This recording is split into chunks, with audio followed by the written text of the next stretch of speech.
this out. All right, so let's get to it. This is our structure for today. We got about 5 things we want to get through, and then also allow some time for Q&A. But here's my key takeaway, and I just want to emphasize this. This election could be the biggest shift in policy that we're ever going to experience in our lifetime if President Trump loses.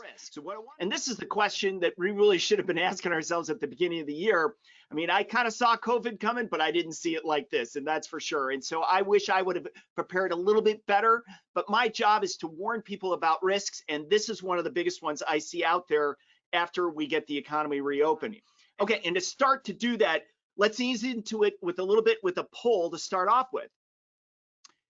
And this is really salient for so many people in so many different states. I'm in Illinois, we're still shut down, but places like Minnesota and Wisconsin are opening up. Obviously, Florida is a little different, and so is Georgia versus where we're at with New York. So this is how bad is the economy really hurt by what's going on.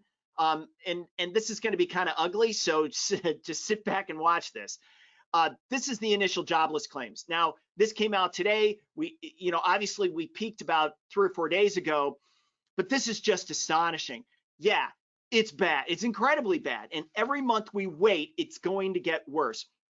This here, as I alluded to, is probably the biggest difference between Joe Biden and President Trump.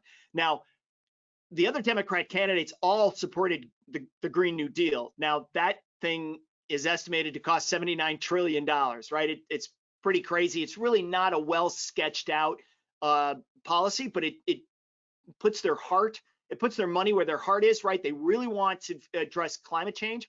Right off the bat, when it comes to economy and jobs, I mean, we're going to be a little bit backward looking at this, but I just want to remember, I just want everyone to remember what he actually did for the economy. And that's the way I approach it. So when we go through this, I don't have an axe to grind on who's going to win, and I try to really be objective. So that's my disclaimer getting into this. But here's the question. Who's really in this race? Is it Donald Trump and Joe Biden, or is it our little friend to your right there, and that's the COVID virus? And lastly, here's one more thing to consider, is this. Who's the vice presidential candidate? Now, I will tell you, back in 2008, this was a huge issue for John McCain. He initially wanted somebody actually to join him from the Democrat Party, but he knew that the split would split the Republican Party in half. So he picked Sarah Palin. And of course, that was a interesting decision.